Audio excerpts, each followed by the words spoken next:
We are about to get started, so welcome to this Pickering Middle School Lynn Committee Open Forum. We just want to, in the top here, point out that we have live translation available, so if anybody needs live translation, that is available. Si alguien necesita interpretación en vivo, está disponible. Okay, welcome everybody. We'd like to welcome my colleagues.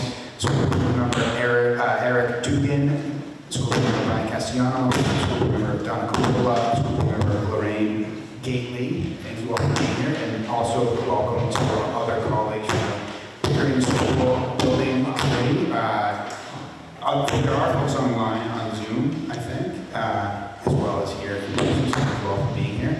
This is the second of our back-to-back forums for the open communication that we are striving for to let everybody know what is happening with this project. So if you were at the last forum, substantively will be relatively similar, and then there will also be plenty of opportunity for questions.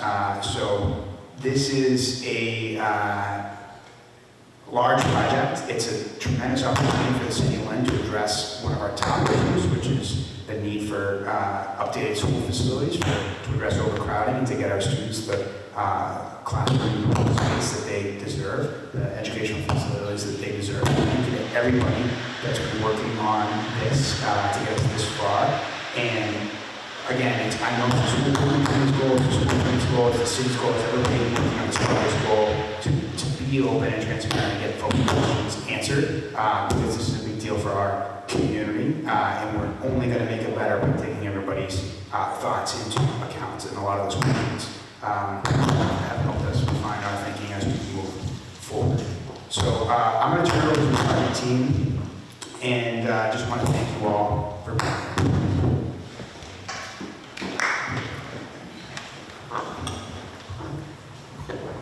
Thank you, Mr. Mayor. My name is Craig Carl. I'm with Left Field. I'm joined with Tim Baker, also from Left Field.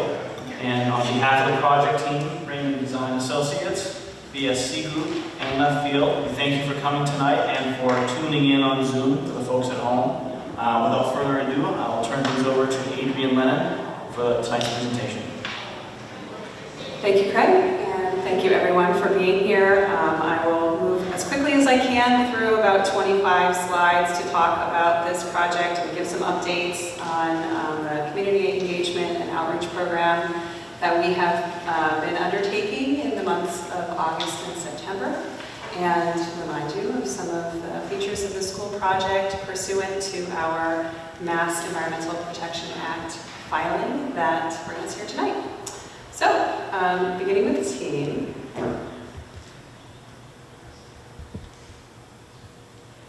We are, of course, hosted by the City of Lynn, Jim Lalana, Danielle Smith, Michael Donovan, Lauren Drago, Laura Stockfish, and the City of Lynn School Building Committee are representing the City of Lynn for this project, and Tim Baker, Lynn Stapleton, and Craig, of course, with Left Field, Jean Raymond and Steve Watchhorn with Raymond Design, and then myself and my colleague Diana Walden coming from VSC Group to support the environmental permitting for the project.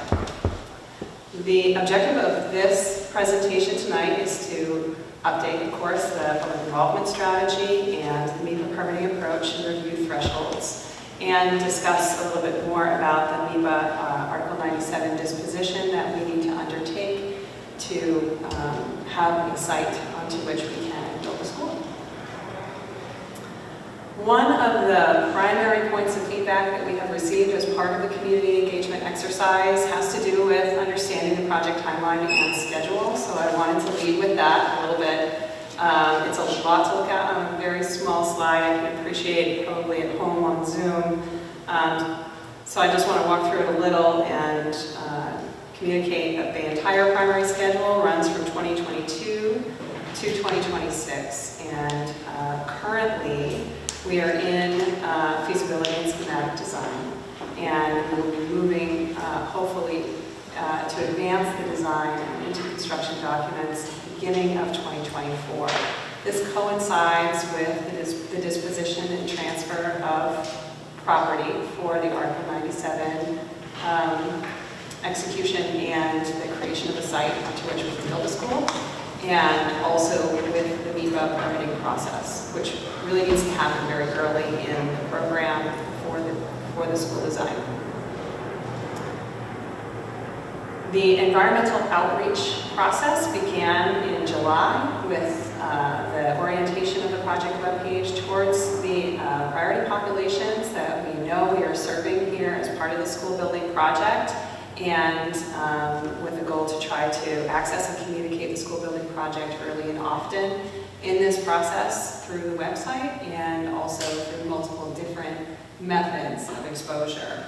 So what the Executive Office of the Environment and Energy Affairs, EEOA, really prefers to see are 3 different mechanisms of contact in the community by 3 different methods on 3 different occasions. And so what a mechanism is either print, digital, or in-person exposure to the project. And a method would be reflecting that on 3 different occasions. So here, our print mechanism is that we produce posters, the QR code that points to the website and also encourages members of the community to attend these forums tonight. We sent home a backpack mailer to the same effect. And we've posted legal notice in the newspaper about these forums to try and bring people in who are more paper-based in terms of their access to information. The digital mechanism is, of course, the project website, which is hosted and is coinciding with the MSBA project website for the exposure of the project. We want to host all the information in one place so people really know where to go. And then we generated a wonderful survey that we have been circulating around the community after the first forum that we hosted here about 3 weeks ago. And I'm excited to share some survey findings tonight, which is a lot of the focus of this forum number 2. We also have social media and other digital outlets through which we have been communicating the project and how to be involved and stay informed. And then the third in-person mechanism includes the public forum that we had a few weeks ago, the tabling event wherein Tim and myself and a representative from REA we're at Lynn Out, which is a wonderful community event, and talked to a lot of people right downtown. It's great. And then this third public forum tonight to report back a little bit of what we learned and what people's initial reaction to the project is. So here we are at Lynn Out, wonderful time. And as you'll see, we generated a couple of flyers, which are for that tabling event, and also in the back of the room tonight. I think actually on the table there, they're still there, and they have the project description and some highlights about the project, and then you see the QR code links you to the website where you can fill out the survey. All you need is a phone and that piece of paper, and we'll get your thoughts in writing, and it's part of the testimonial feedback that we have to gather for the MEPA filing. In addition, we have a rendering of the siting of the school on the location, and also the interior of the school layout as it is. And if you spend a little bit of time looking at it, you'll see it's a very compact and efficient school. It is over 5 stories, and it's going to be really fantastic for the community. There are some wonderful features that the kids are going to love and the teachers are going to love too. So the community feedback survey is designed to be 5 simple questions. We're using a service that will naturally translate the information or the questions of the survey into the native language of the person who is requesting it. So when you enroll into the survey, it asks you what language you would like the information to be provided to you in, and you can do it on your phone. And those questions are: what are your connections to the Pickering School? What about the new middle school are you most excited? And what concerns do you have?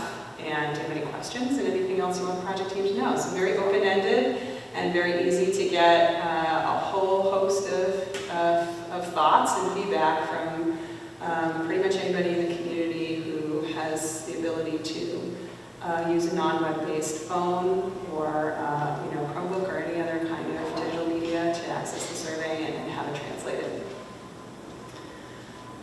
And we've got some great responses. So I just want to share some responses about the excitement in the community. A lot of people have communicated that they are really looking forward to seeing the students in Lynn, and especially in this part of the district, have the opportunity to enjoy high-quality learning space and an improved program as part of that learning space, and that it's in the right place and that it's about time. Which has been really great feedback. It's been great to see. That is a lot of what we heard at the tabling event as well, personally from people, and what we've gathered generally through the course of this month to 6 weeks of community engagement. With regards to concerns, I think it's important that we talk about this because I want you to see that your concerns are being heard and reflected as part of the discussion. There is concerns about the timeline of the project and that it does happen in a timely manner. There are concerns about traffic on the site, and there are concerns about the size of the building, it being very tall as a 5-story building, although on the street side facing it will only appear to have a 4-story facade. Please do stay connected to the project. The survey is already open. It remains open. If you want to continue to provide feedback over the course of the community engagement process, please feel free to do so. We would love to continue to gather information and do share it far and wide to everybody that you know, because this is the place where we're early enough in design and we can actually respond to what we hear, and we have this venue open to be able to actually gather it. There does come to be a certain point where we're no longer surveying for feedback and we're advancing the project. So we want to know as early as possible what your thoughts are and what your concerns are and what you're excited about too. The project website is up here, and then also the project has a YouTube channel. So the new Pickering School will serve 1,100 students in grades 6 through 8 in 183,834 gross square feet.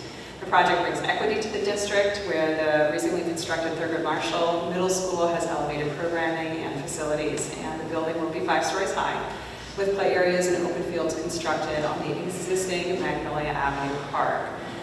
This is the siting of the school on Magnolia Avenue Park. You can see on the screen on the left-hand side, we are retaining the Wyoming Little League baseball field exactly as it is on site. And then moving across the site, you see there's an elevated play area and an open green space, multi-use play area, in addition to parking and the conservation of a pocket park on the frontage of Magnolia Avenue, wherein we will be replacing in kind the existing play structure and courts that are there right now. So those will not be eliminated as part of the school building project. They are intentionally put on Magnolia Ave so that the public has the ability to access it, not during school hours and without crossing school property. And then, of course, the new Pickering Middle School is elevated a little bit towards the frontage of Canova Avenue, and we have significant plantings planned for either side of the school building to try to minimize the impact of the structure to the neighboring buildings and community. There are mostly homes on either side of that parcel boundary. So we do have a pretty comprehensive planting plan for that. And in fact, overall, we are improving the tree canopy on the site significantly by way of improving the site as part of the school project. We can just look very carefully and quickly here at the building floor plans. Again, I know this is small on the page, but I really encourage you to take a look at it in the back of the room. The school building is open a couple of floors up, where there is a viewing observation deck, and there are some really nice features, like I think it's called a movement space, that opens out into that observation deck. And then there are a couple of floors of classrooms on either side, and a central corridor also with programming space. So it's very compact, very interesting, and impressive of the design team to be able to get all of this into such a small footprint. Citing the project on Magnolia Ave was a complicated process as part of our initial design discussion because we were trying to find a way to conserve as much of Magnolia Park as we possibly could as part of the project. There are some challenges to siting on Magnolia Park, namely that the park itself has less than ideal soils for a structure of this size, and ultimately it was decided that the best way to try to retain the park with green spaces would be to move the school up the site towards the Sisson School and Pickering School all on the same level. And here's a look at some renderings of the school on the site now. As you can see, you have that second-story observation space and is overlooking the parking area and some of the recreation space that we have that we're conserving on the Magnolia Park location, and also connected to both the Sisson and the new Pickering school sites. So, in the interests of the Massachusetts Environmental Protection Act, there are specific thresholds of impact that qualify a project of any type into multi-agency review before the Commonwealth. And there are several different threshold categories, and this project, because of its size and location, crosses over some specific thresholds that call us forward to this multi-agency review. Specifically, under the category of land, we have the disposition or change in use of land, or the interest in land subject to Article 97. And that is that the Magnolia Avenue parcel is protected under Article 97, and therefore needs to be released from that limited conservation protection so that it can be developed into a school site. I'll talk a little bit more about the process and impact of that in a minute. The next category is under wetlands, waterways, and tidelands. And any permit that is required and calls for the alteration of a half acre or more of any other type of wetland does require multi-agency review. In this case, our other type of wetland is the flood zone, which exists on the lower portion of Magnolia Avenue Park. And then the third, of course, is for transportation, and that is the generation of 2,000 or more new average daily trips onto the roadways and providing access to a single site. Because we are combining some student population into this school and expanding the number of people that will be arriving on the site, we definitely expect that there will be an increase in vehicle traffic to the site. And so that is included in our threshold review. So Article 97 transfer involves first identifying the parcel boundaries and the size of the parcels that we actually have on the site, which was in itself something of an exercise, also brought before the Parks and Recreation Commission, the Conservation Commission, the Cemetery Commission, and the City Council, so that we were able to really clearly identify the meets and bounds of the site and its size, so that we can actually put it up for the Article 97 transfer. This pair of parcels are a total of 5.8 acres at Magnolia Park, and they are to be released.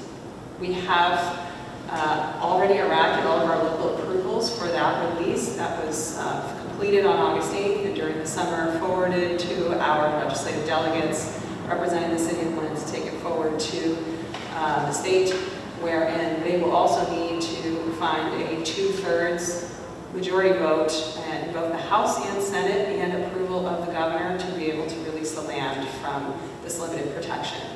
So Article 97 is not exactly as powerful as a conservation restriction on the site, but it does make it very complicated and difficult with many steps to release that protection. A new introduction into the Article 97 parcel transfer process as of this year is the passage and promulgation of the Public Lands Preservation Act. And the Public Lands Preservation Act requires a replacement parcel be transferred into Article 97 protection so that there is no net loss of open space and protected land as part of an Article 97 disposition. So we were able to very easily identify an appropriate replacement parcel for the one we are removing here on Magnolia Ave, and that parcel at the Parkland Avenue site, which was previously considered as the site of this school. And we endeavored to identify a site of the appropriate size that we could subdivide from the larger 40-acre parcel that is associated with the reservoir, and to use that for the transfer parcel. This is all, as I said, moved through our local approvals. It is part of the legislative package to the delegation. It's a really nice trade. It's very close to the existing site, which is one of the things that the Commonwealth is always looking for, is that the transfer of land take place not only in the same community, but also as close as possible to the existing protected land.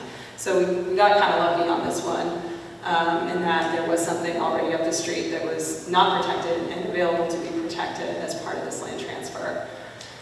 To do that, we had to subdivide the site, as I mentioned. You can see on the left-hand side of the screen in the colored image is the total site parcel at the reservoir. I'm sure many of you have seen it many times. And then we've subdivided off a portion of that parcel. A little bit harder to see in the right-hand picture, but it's outlined in red. And what's kind of special about that is that it's going to close off significant frontage along Parkland Ave to the entire back of the site, because directly to the right of that is a wetland resource area that would be very difficult to cross to access the upper portion of the site or the Vine Reservoir. So there's kind of an added benefit of conservation protection by way of closing the site from frontage access on the Parkland Avenue Road. So the next environmental threshold is around wetlands, waterways, and tidelands. As you can see here, we are in the FEMA 100-year floodplain zone A. Most of that is in the location of the Little League fields and the Magnolia Avenue Park location. There is a significant change in declination between where we are here and in the back where the park is. I'm sure everybody is very aware of that. And we have to be very conscious of how we manage water on the site as part of the design. This threshold is taken into consideration by the Department of Environmental Protection. So when I talk about NEPA and I say multi-agency review, what I'm saying here is the land use transfer is considered by the Massachusetts Division of Conservation Services. The environmental permitting matters specific to resource areas are undertaken by the Massachusetts Department of Environmental Protection under the Wetlands Protection Act. And then the third matter, which is around transportation, is considered by Mass DOT. Right. We have an additional challenge in that FEMA has drafted new maps all up and down the eastern seaboard. This was in response to Hurricane Sandy, where there is anticipated new volumes of flooding, and promulgated those draft maps to all coastal communities in the coastal zone management area from Maine to New Jersey. We all have these maps in our possession. We're aware of them as being the new potential elevations for the flood zone, and at some point NEPA will put them in place as new revised floodplain maps. You may recall that the last time maps were released, it impacted everybody's flood insurance rather significantly, and that was immediately after Hurricane Sandy. So currently we have this information available to us, the study is done, and we need to try to plan for resilient building in the future, knowing that we're going to have some new elevations promulgated at some point in the lifespan of this building. Finally, we are working through the transportation thresholds. 2,000 additional daily vehicle trips may sound like a lot, but in fact, a standard shopping center with a grocery store and a hotel will sometimes have an average of 5,000 to 6,000 average daily trips. So for the purpose of this school building project, given the compact site, it is actually a fairly minimal impact overall, even though it certainly will be felt locally. Part of evaluating the transportation impacts will require that we do a transportation analysis, and a plan will need to be developed for moving all of these new vehicles around the site and around the neighboring area. And also we will need to do a standard greenhouse gas inventory so that we can evaluate the impact of new gases to be discharged into the local environment so that we can make an effort to mitigate that. The currently developed site will be cut and regraded to create an appropriate, consistent, and stable slope to support the roadway, sidewalks, buildings, and stormwater system. It is important to be aware that as part of the floodplain design process, the DEP requires elevation for elevation compensatory flood storage for any stormwater on site so that it may be permitted under the DEP stormwater standards. And that is true for any building built anywhere in the Commonwealth of Massachusetts. There are a host of stormwater standards that anything larger than a single-family home or a 4-unit multifamily home retain all of its stormwater impact on site. There is no discharge. That is reinforced by MS4 federal permitting, which is administered by the EPA. This project is going to have its site somewhat contained by a high level on the Canomo Avenue grade, and also there will be some grade change to be able to bring buses and vehicles across the site to the lower exit on the opposite side of Magnolia Avenue Park.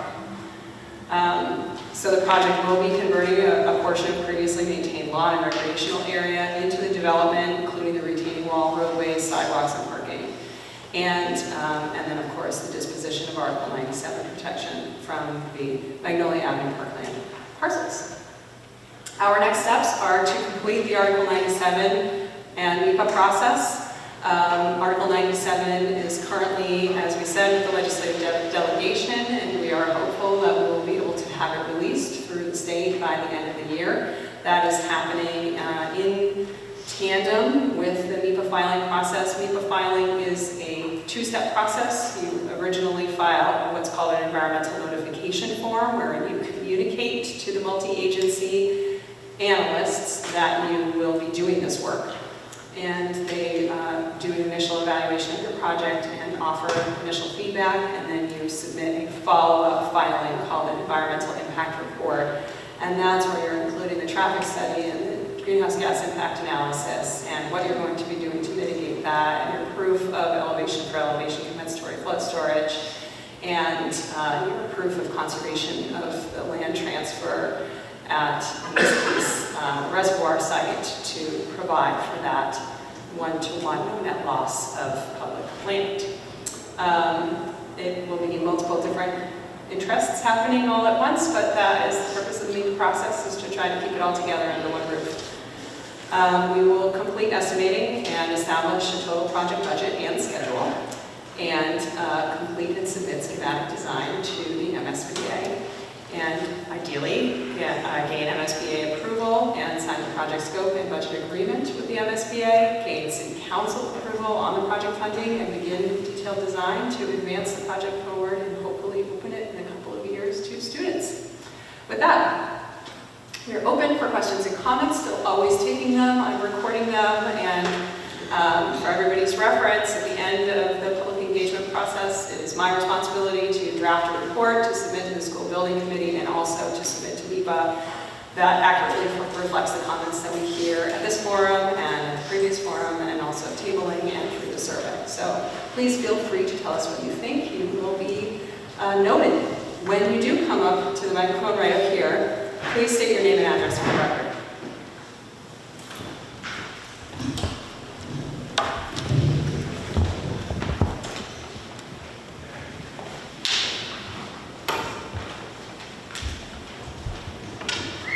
Hi, Pete Meany, 291 Broadway, live right on the street. I just had a question on the estimated $170 million budget. What kind of anticipated range, I mean, you know, this is an estimate. Is there like a validated range you would have to anticipate? Like, could it be 200, could it be 150? Where are we? I know we're anticipating 170, but construction projects, especially something of this size, never are pegged with an estimate. Thank you, Pete. That's a great question. So the 170 million is our maximum target right now. So the goal is to get through the later phases of design. We'll continue to estimate at each major phase, and the idea is to keep it capped at the 170 million.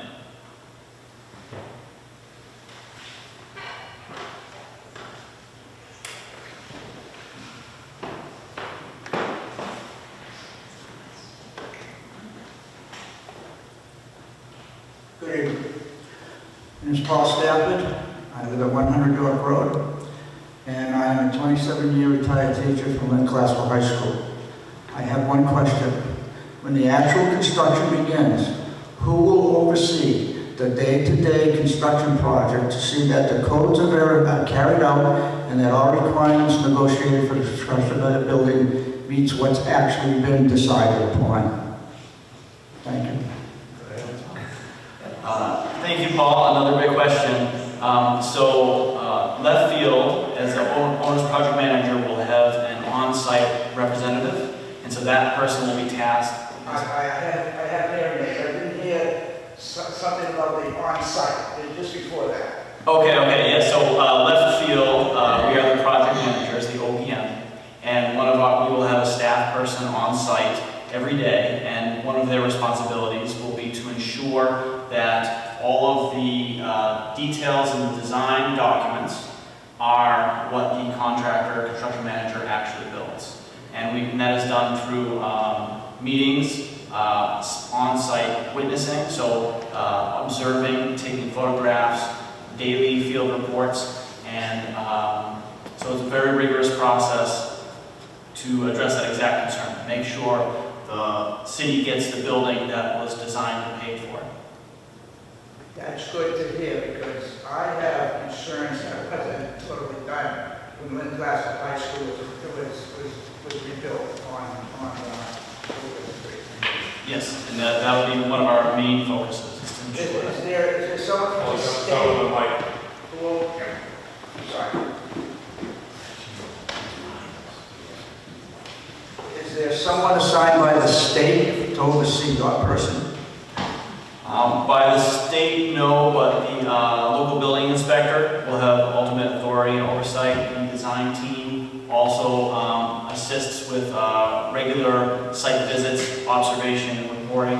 And as Jean was just mentioning, the Left Field and Raymond Design Associates team successfully completed Thurgood Marshall, and that was a successful project where it was completed as anticipated and paid for. Thank you. Sure.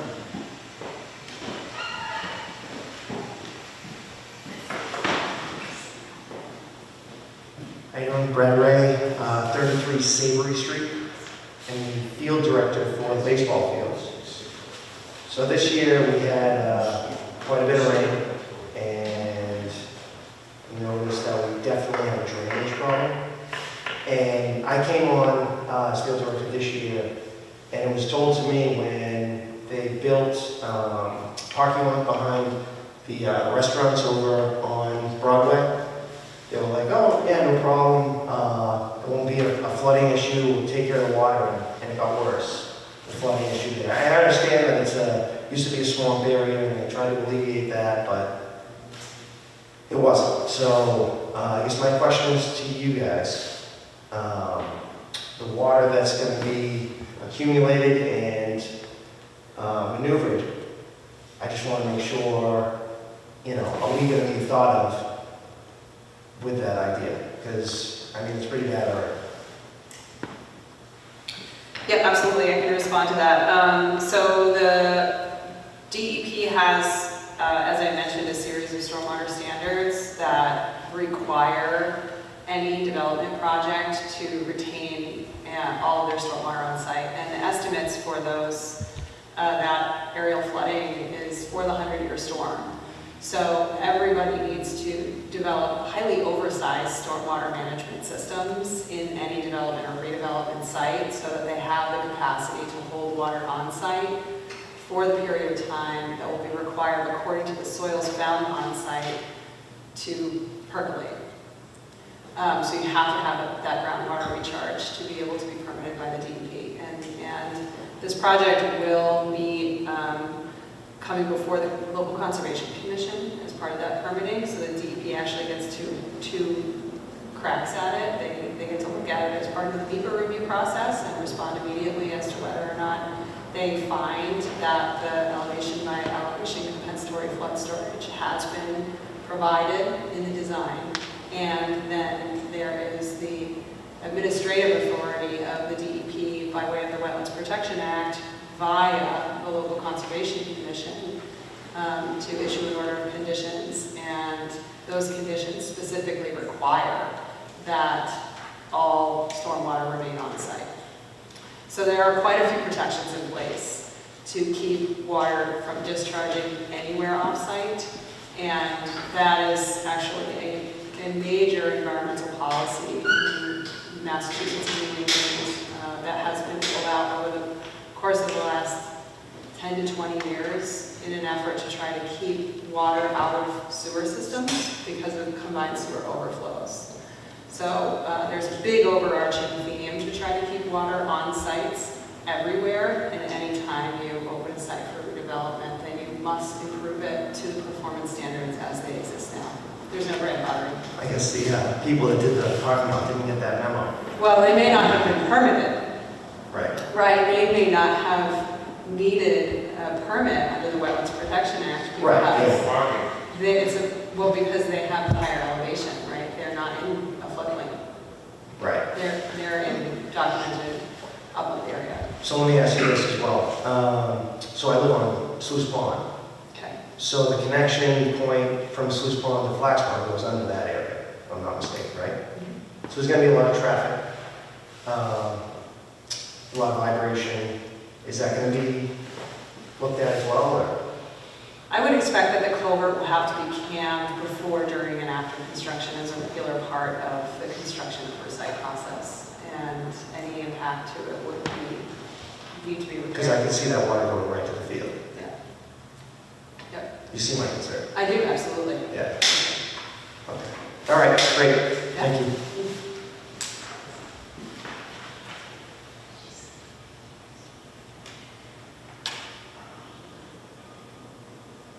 Any other questions or comments tonight? Looks like there are none. Would you have any online?